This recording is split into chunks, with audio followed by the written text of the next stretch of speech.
29 মাস পর FIFA world র্যাঙ্কিংয়ের শীর্ষস্থান হারালো বিশ্ব চ্যাম্পিয়ন আর্জেন্টিনা।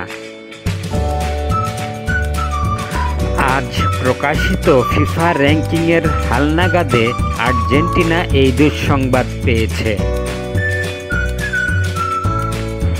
শীর্ষস্থানটি এখন স্পেনের দখলে। আর্জেন্টিনা নেমে গেছে 3 নম্বরে। 2 নম্বরে রয়েছে ফ্রান্স। অবনমন ঘটেছে সাবেক বিশ্ব চ্যাম্পিয়ন ব্রাজিলেরও। 5 নম্বরে থাকা ব্রাজিল নেমে গেছে 6 নম্বরে। এক ধাপ উন্নতি হয়েছে পর্তুগালের। 6 নম্বরে থাকা পর্তুগাল এখন 5 নম্বরে।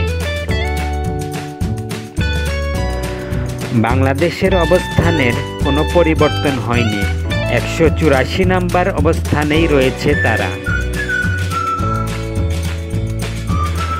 এক ধাপ অবনতি হয়েছে প্রতিবেশী দেশ ভারতের। তারা এখন 134 নম্বর পজিশনে।